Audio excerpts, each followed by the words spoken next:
Good morning, ladies and gentlemen, to my packed talk on cloud adoption frameworks. Hey! Yay! My name's Steve Thayer. Oops, turn my clicker on. Come on.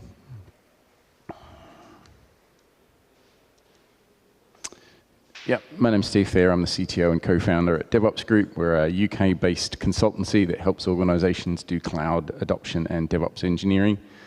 My first question was really an audience question, but who here is actually running production workloads in the cloud?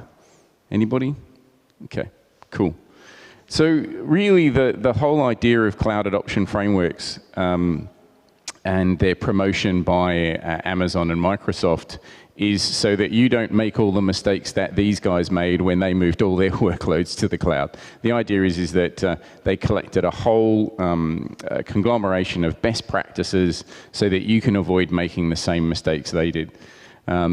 Sir Isaac Newton said it best, is if I've seen further, it is by standing on the shoulders of giants. So the idea is that cloud adoption framework enables you to move into your cloud adoption and don't make the same mistakes that everybody else made. So I'm going to spend about 30 seconds just quickly running through the definition of the cloud, just so that we're all on the same page. I know this is a little bit boring, but when I've given this talk before, sometimes your idea of what cloud is isn't exactly what my idea of what cloud is, so we're just going to get everybody on the same page. There is an official definition of cloud that's provided by the National Institutes of Science and Technology in the States. So cloud is a model for enabling ubiquitous, convenient, and on-demand access to a pool of configurable shared resources. But the really key part here is with minimal management effort or service provider interaction. I don't have to send a ServiceNow ticket or a Remedy ticket or a Jira ticket into somebody to get something done. I can just get on and do it myself. And the NIST definition goes on to talk about 5 essential characteristics, on-demand self-service being the key, but they've messed the slide up. Rapid elasticity, and that should be, the 5th one should actually be on-demand pricing. So, but 3 service models, IaaS, PaaS, and SaaS, infrastructure as a service, platform as a service, software as a service, and interestingly, 4 deployment models. Public cloud is the one that we know the most. People like VMware will push you towards hybrid cloud. Private cloud, some people do. Community cloud, I've never actually heard of. I've never seen it implemented anywhere. The thing that's really interesting is if we go back to these 5 essential characteristics, on-demand access being the pricing should be the other one. But when we go back to these 5 essential characteristics, IT teams that embrace all of those 5 essential characteristics are 23 times more likely to be elite performers, 23 times more likely to be high-performance IT. And so when you look at the stats from the annual Puppet Labs State of DevOps report, across the entire survey, around 50% of people are reporting that they're using all of these things. And it goes on to a bit deeper. If you use infrastructure as code techniques, so Terraform, ARM templates in Azure, CloudFormation in AWS, you're 1.8 times more likely to be in the elite performance group. If you use containers, you're 1.3 times more likely. If you're using PaaS, 1.5 times. And if you're doing cloud-native software development, again, you're 1.8 times more likely to be in the elite performance group. So why do you want to be in the elite performance group? Basically because you're twice as likely to exceed your profitability, market share, and productivity goals. And my favorite stat, because I'm an old school operations person, you're 2,604 times faster at fixing a production incident compared to those people who are in the low performance group. It takes you seconds or minutes to recover from a production incident. In the people in the low performing groups, it takes hours or days. So if you're a CEO or a CIO of a large company and somebody comes to you and says, we're going to make you, 208 times faster, 2,604 times faster at recovering from an incident, and you're only going to fail 1/7 of the time, then you've got their attention. And if you can then say, but in order to do this, in order to get to these numbers, I need to be in the cloud because I'm 23 times more likely to achieve these outcomes if I'm embracing all of those 5 essential characteristics of the cloud. Cloud market is growing incredibly fast, 178 billion worldwide in 2018, growing at 22%. 83% of workloads predicted to be in the cloud by 2020. I don't believe that that's true. I think cloud's only really gone mainstream now in 2019. And looking at the enterprise customers that we deal with, the rate at which they're going to the cloud, they are going as fast as they can, but as fast as they can is not particularly fast. It is interesting to note that when you look at the statistics about the top cloud initiatives, the number 1 cloud initiative, the number 2 is moving more workloads to the cloud, and the number 1 is optimizing their existing cloud use. That's because organizations have moved to the cloud without the benefit of these cloud adoption frameworks, and they've set things up wrong. It's costing them way, way, way more than it should do. So, again, this is one of the benefits of using a cloud adoption framework is you try and avoid this mistake of, moving everything to the most expensive way of hosting, i.e. infrastructure as a service. So this is a slide I borrowed from Microsoft, but people move to the cloud for different reasons. Some people, we've got a couple of customers that we did a move for.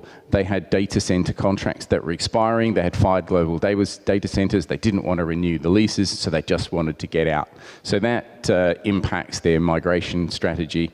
And for some of them, it's all about innovation and being able to deliver apps faster. So regardless of what your need, the most important thing you really need to understand about the cloud migration is that it's a shift in the economic model. All the technology isn't as important as the shift in the underlying economic model.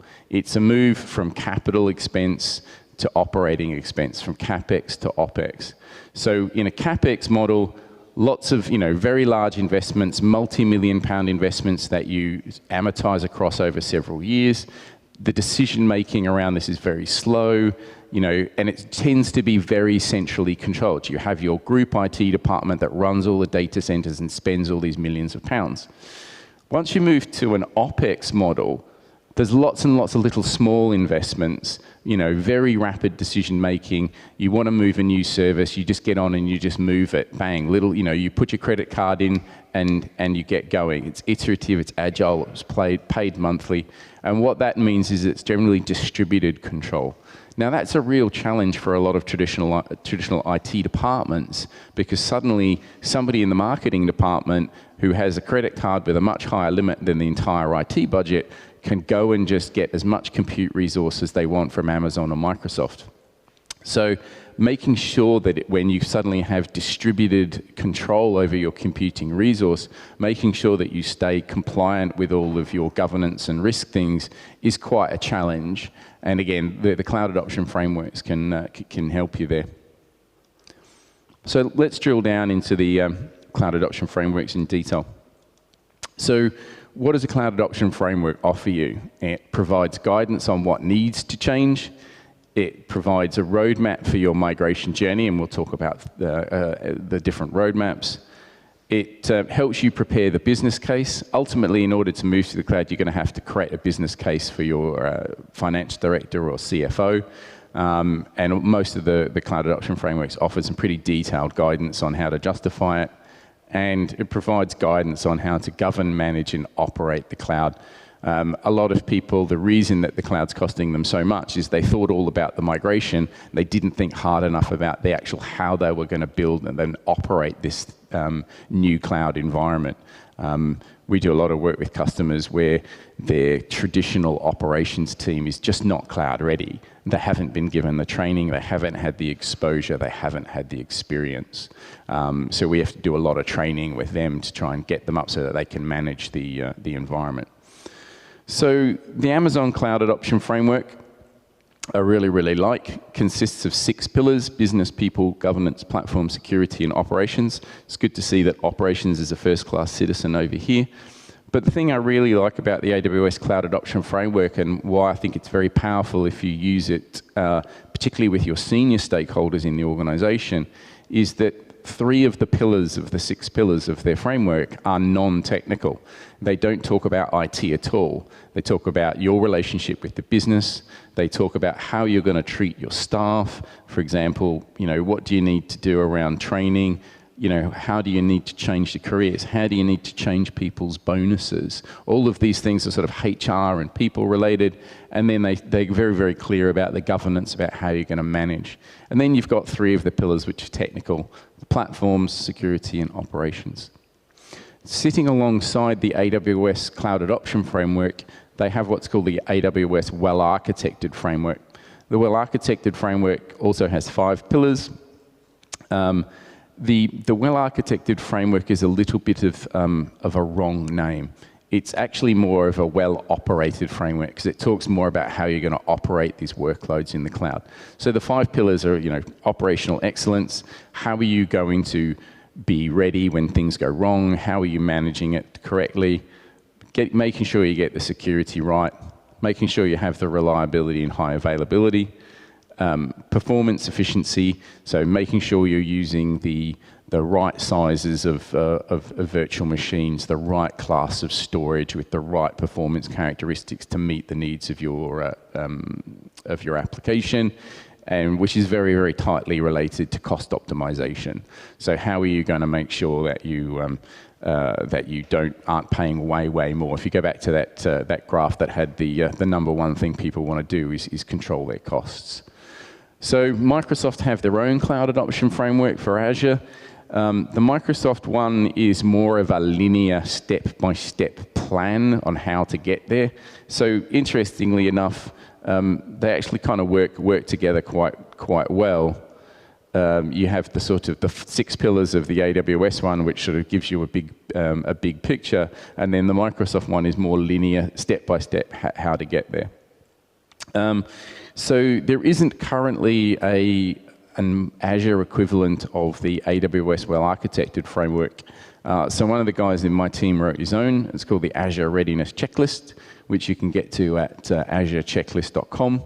And that has 10 pillars in there of sort of questions that you can go through. I think there's about just under 100 questions, or just on 100 questions in total. And you can go through and talk, answer all the questions in the checklist, and it will generate you a really, really nice report and give you a grade A through to F on how ready you are for your Azure migration.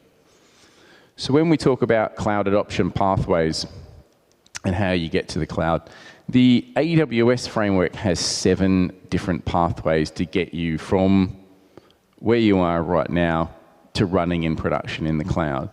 And the first 2 are not actually migration pathways at all. The first one is to retain, leave that application on-premise or in the data center where it's currently hired. And the second one is retire, get rid of it. This is literally where you will save most of your money in your applications. We were talking to a large telecom customer in the UK. They said, we want to be in the cloud, fully in the cloud by 2021. And then we asked them how many applications they had, and they said 700.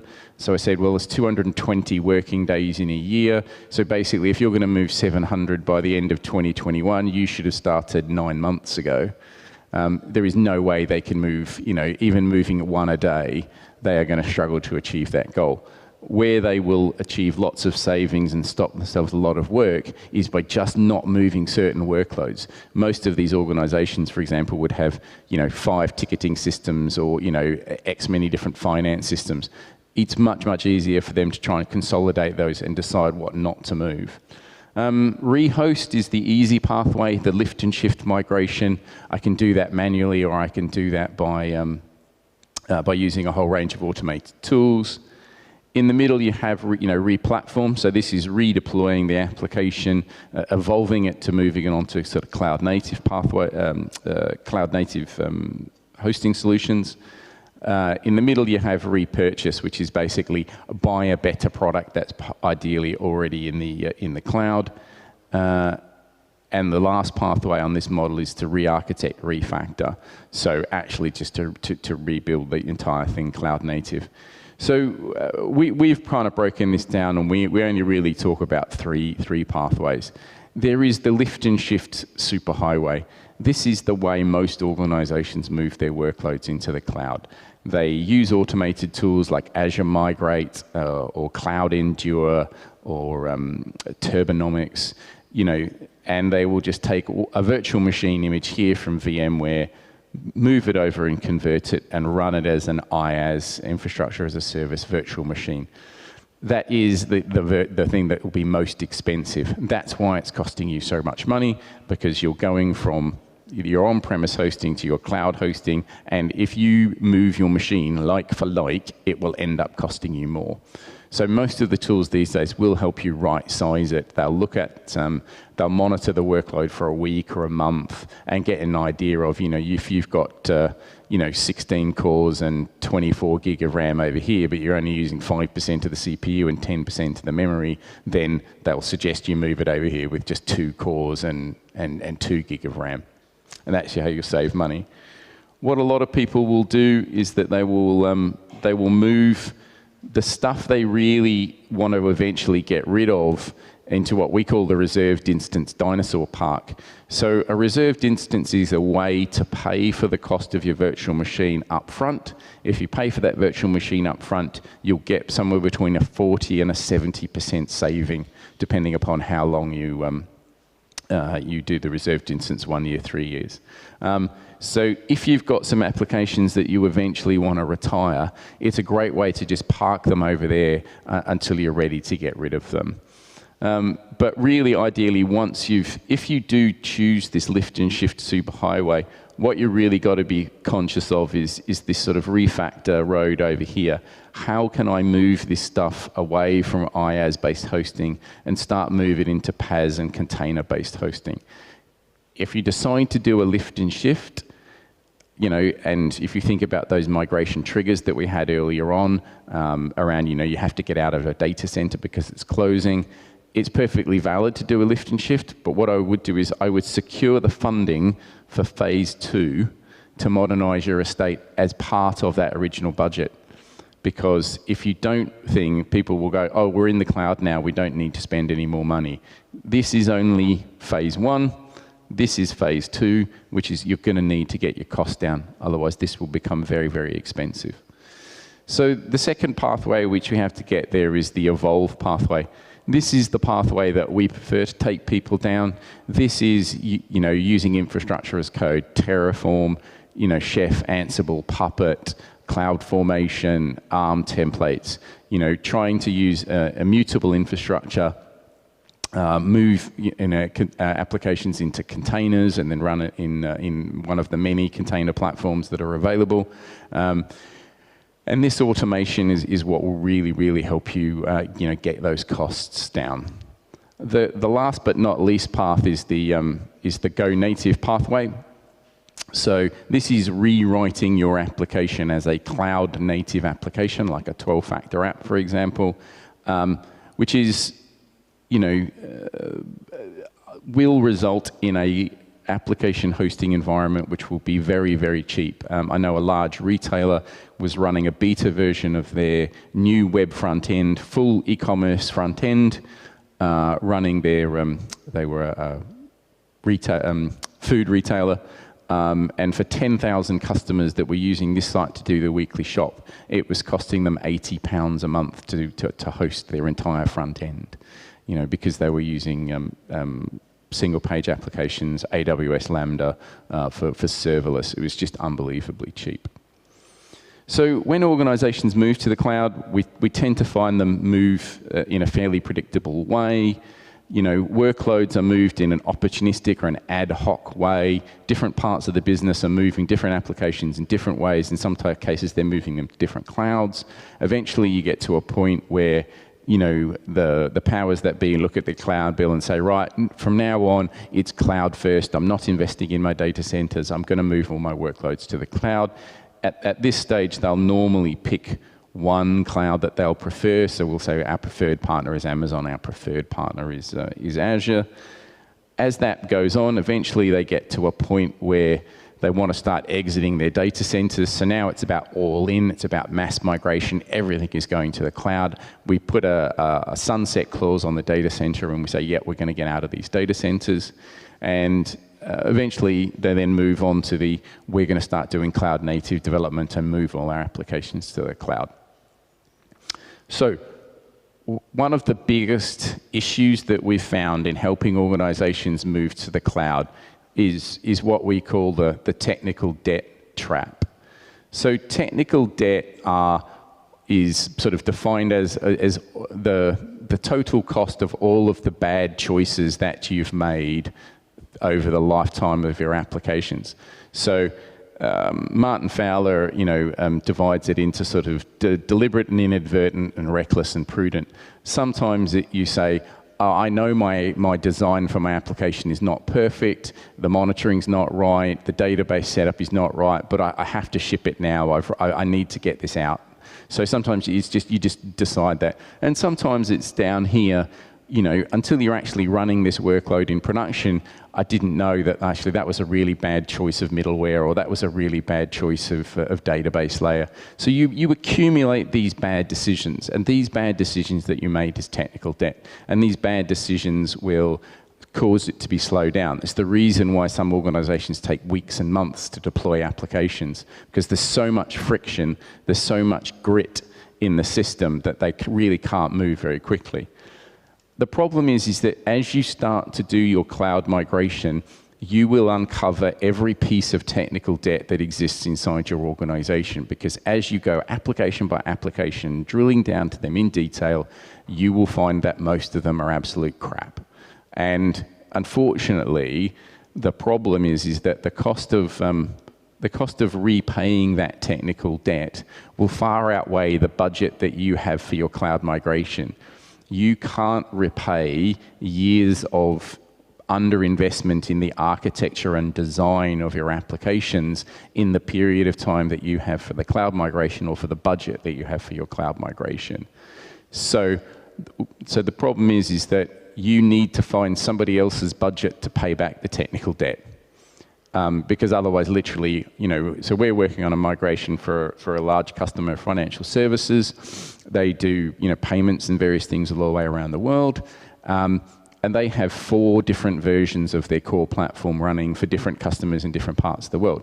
So in order to migrate them, we've got to move 4 different versions of the same application, all with different dependencies. If they didn't have that technical debt and they only had 1 version of their core application, the migration would be easy. Migrating 4 different versions with 4 different dependencies is really painful. It's 4 separate pipelines. It's 4 separate migration pathways. It's 4 different sets of data.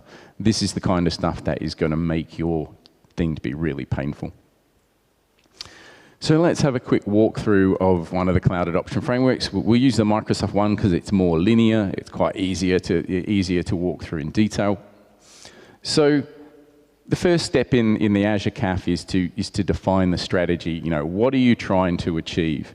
And I think the key to really making this successful from the business perspective is there is no CIO or CFO, or there's no CFO or CEO that ever said cloud migration is a key goal of my organization.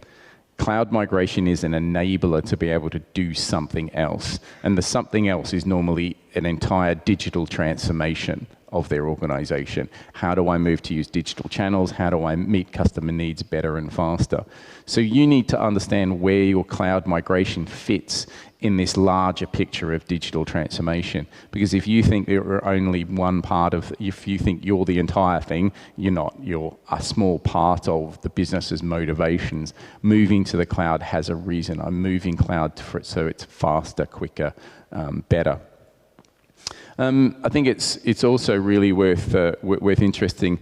There's a guy named John Cotter. He's a professor of management at Harvard, and he put together a sort of an 8-step change model for some really good advice that when you're in this strategy phase, you want to think about the change. So his idea was down here, create urgency. our data centers are crap, we don't have the money, we need to move, all of our competition are moving to the cloud, they're releasing new features faster, their total cost of ownership is lower, we're falling behind, create this sense of urgency in this burning platform. Create a really good steering committee, a powerful coalition, ideally with your CIO and your CEO and your CFO on that steering commission, so you've got all of the power that you need. Create this compelling vision for change. Then, start to prepare the organization, communicate the vision, distribute as much accountability down throughout the organization to empower these teams to move. Create this momentum by generating quick wins. And then, build on the change and make it stick. How do you make this move faster and faster? So the Kotter's model is something, 8 steps, well worth thinking about during that strategy phase.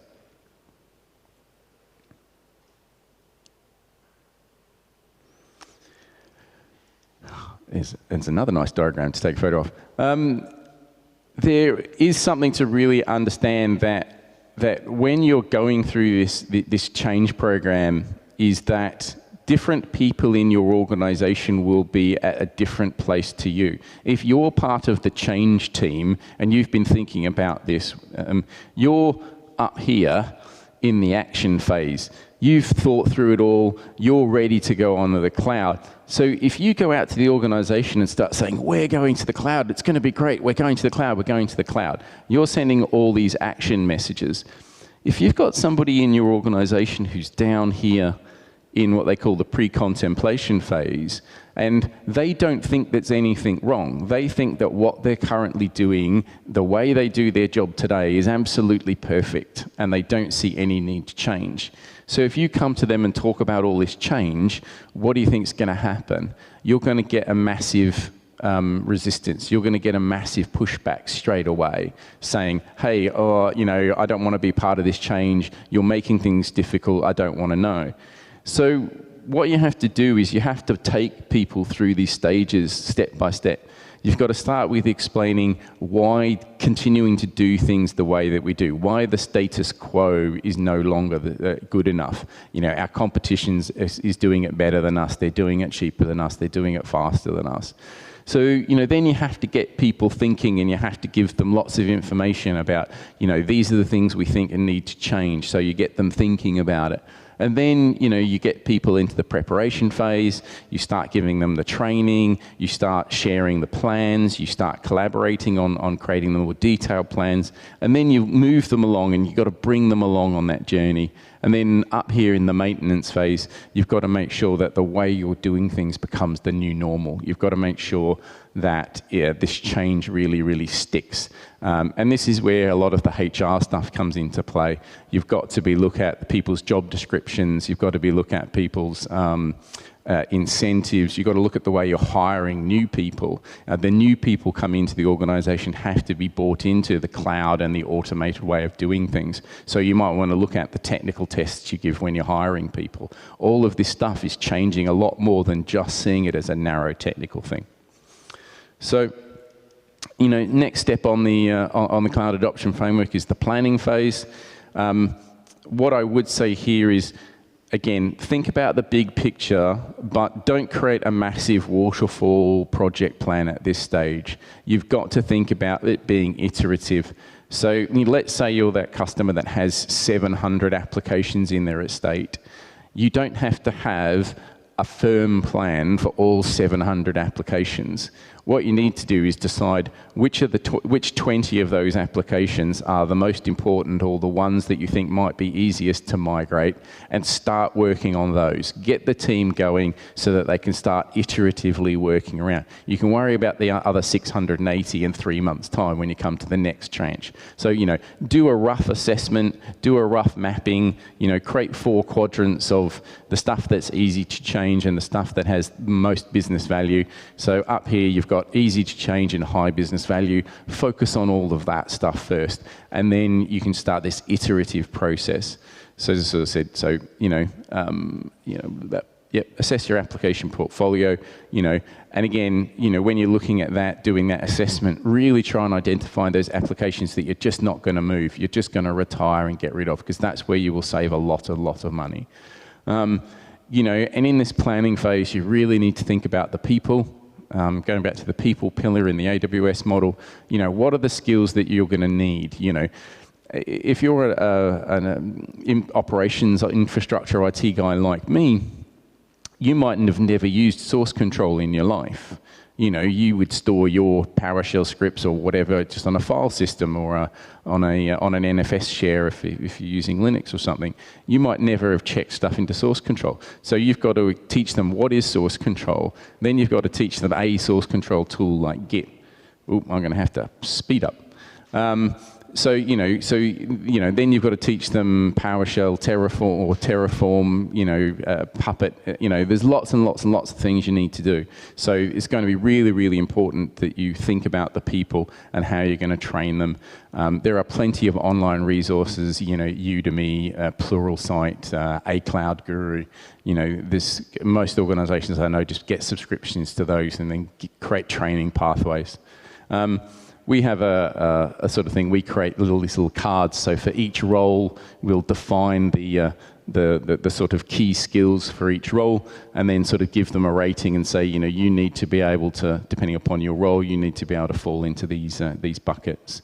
But it's fair to say, Microsoft also have this whole thing. These are the sort of traditional roles across the top, and then they've kind of mapped them onto new roles in the new cloud world. So there's a lot of guidance available. So then you move on to the ready phase. This is about creating the foundation, getting that blueprint. A lot of people call about it the landing zone. So if you're using a hub and spoke model, so where you have a central hub, which is often controlled by the central hosting team, and then every department or every division or every application has its own spoke, you've got to create that blueprint, set up all the networking, set up all the security, set up all the policy, for the hub, and then ditto for all of the spokes. And then you have this iterative process of every time you have a new division or a new application, you create a spoke and put it in.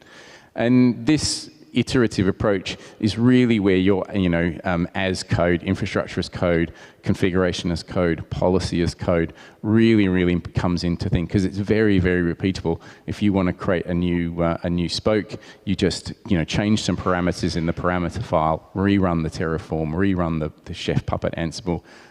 Azure actually has its own concept of Azure blueprints and Azure policy. You can just rerun it again and again and again. So, write it once, run it many times.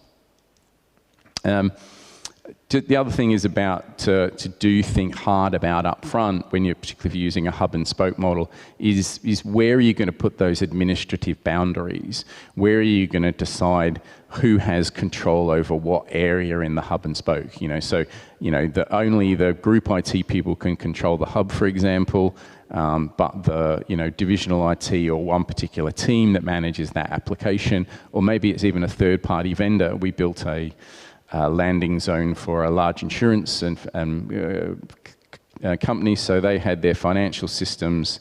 They were moving them into Azure. One of those was for SAP, so we created a spoke that was for SAP, which was totally controlled by Accenture. We created a tool for a spoke for another called Hyperion Financial Services, which was controlled by a completely different third-party vendor. So you can decide where you want to put these admin boundaries and control all of that with code. And again, as mentioned earlier, you've got the AWS, the Azure checklist, which could be a really useful resource for you to run through as you get into this creating that first blueprint.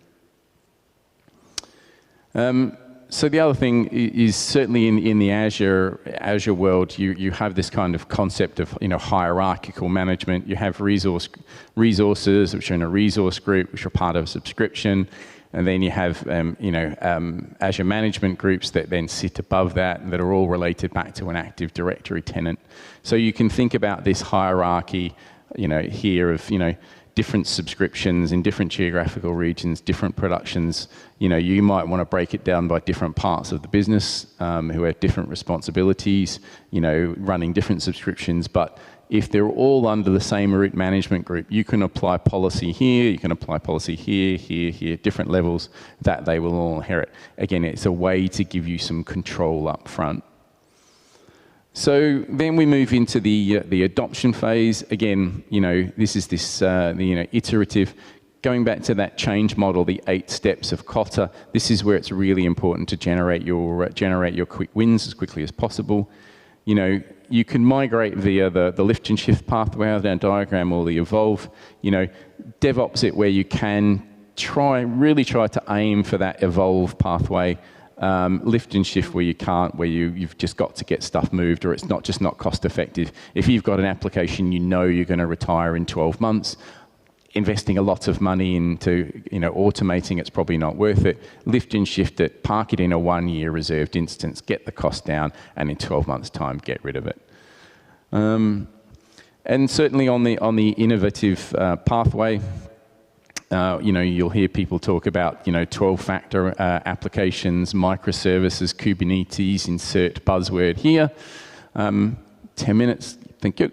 So what I would say here in this model, I don't know if the movie The Princess Bride was popular in Russia, but there was a movie called Princess Bride where the character's catchphrase was, you keep using that word, I don't think it means what you think it means. People keep using the word microservices. Microservices is the worst architectural design pattern ever.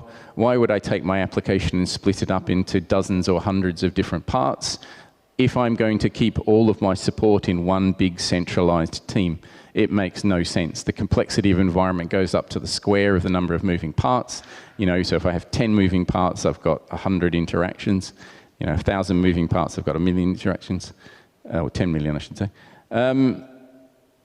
But microservices does make sense if you have individual teams that sit behind it. So there's a very tight linkage here between the application design and the organizational design. It's what's called Conway's law. And you'll hear people talk about this idea of a 2-pizza team. So you take all of the different parts, bring them together into one team, and that one team is responsible for 1 or 2 microservices. In that model, where you're tightly coupling the organization design to the application design, in fact, you're making the organizational design you want, long-lived, dedicated, product-specific teams, is driving the architectural design, then microservices make a lot of sense. But basically what I'm saying is, if somebody in your organization is talking about doing microservices, ask them about the organizational design changes that they are going to make behind it. And if they look at you blankly, then tell them we're not doing microservices until you think about the org design. Because doing one without the other doesn't make any sense. And again, what I would say, just to reiterate on iterate, when you're doing this in an iterative way, it's so much better if you're using infrastructure as code. It's going to save you a lot of money in the long term. Next step in the model is governance. So this is all about business risks, policy and compliance. In the UK, we have the Financial Conduct Agency, the FCA. It's like the SEC in the United States. I don't know what the Russian equivalent is, sorry, but the idea here is that you have somebody who governs what you do if you're managing other people's money, and they will generally have a whole bunch of policies and risks. In healthcare, you have, in EU, you have GDPR for data. In the US, you have healthcare, you have HIPAA, you have PCI DSS if you're a payments card provider. You're always going to have compliance frameworks that are going to control. These days, you can implement a lot of that policy via code. And it's a really, really great way to be able to demonstrate the compliance, because you can effectively run a report and show the compliance. You can build all of these benchmarks and checklists into your machine image. I'm using a CIS compliant machine image from day one. Makes it really, really easy to generate. What I would say is, if you are looking at governance, do not start from your existing on-premise governance processes. Throw them away and start from a blank piece of paper. Or more importantly, start from the guidance that you're getting from Microsoft or AWS or the Cloud Native Computing Foundation or any one of the other cloud security organizations. If you try and take your on-premise governance model to the cloud, you will fail miserably.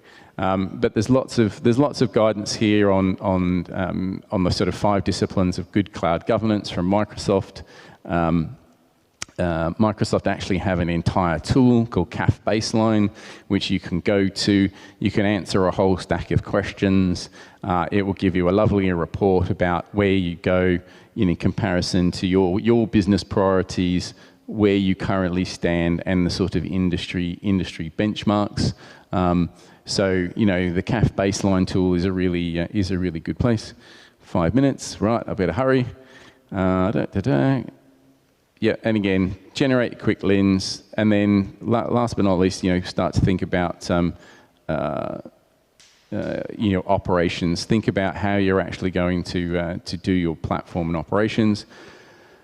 Again, Microsoft have this guidance. You'll start to see this concept of platform operations come out a lot. We use this here. The key thing here is you have your development teams, your delivery teams that use platform as a service features that's all delivered by these centralized platform teams. But the key here is they're delivering platform as a service. This team can do everything it needs to check code in, to push that code all the way to production, but you don't need to send a ticket in or wait on this team. I'm consuming platform as a services. I'm using all of these templates and stuff over here in my shared open source repo. Over here, I've got my chef recipes, my Puppet playbooks, my Ansible plays, whatever else it's working to. So just in conclusion, just to come back over the top, why use a cloud adoption framework?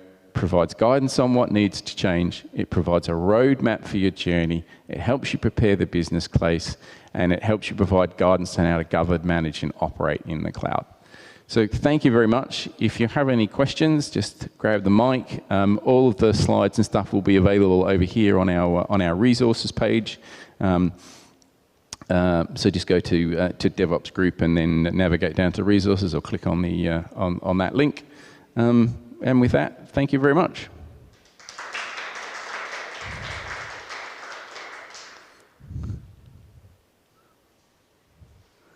Moving from Containerville to cloud native imposes risk of cloud vendor lock-in and no turning back to an on-premises solution. How to mitigate it?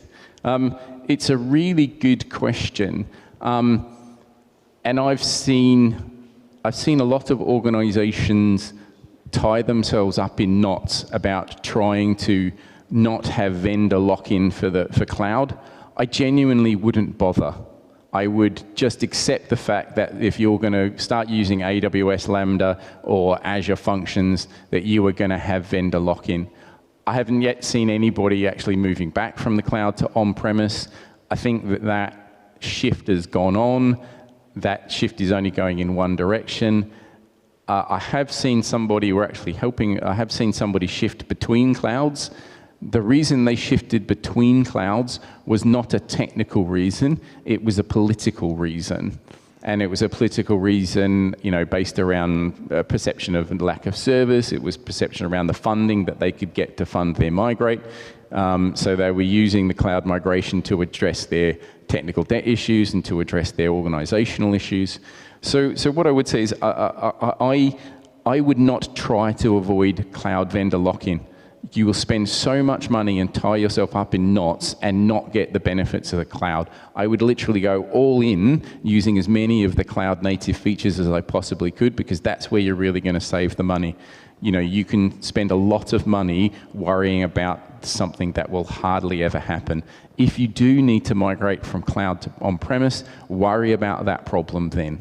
I mean, to be honest, you can get on-premise. There's the FN project, which is a serverless framework. There are, Cloud Foundry will give you serverless frameworks. There's a whole number of different people who give you, serverless frameworks. So, I would worry about that problem if and when it migrates, when it happens. Do you have a good migration to hybrid cloud success story you can share?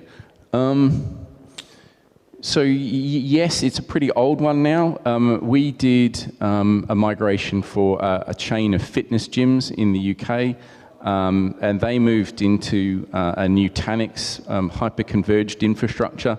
They had a number of data centers spread around. They put on a whole bunch of Nutanix kit into a colo. That was the Nutanix kit at that time was running VMware. So we used all the same patterns and practices. We built CI/CD pipelines for deploying the code. We built CI/CD pipelines for deploying the infrastructure, all running against the VMware environment at that time. And it worked well. I haven't had any experience with Azure Stack or any of those, but yeah, time is now up. So thank you very much for your questions, and enjoy the rest of the conference.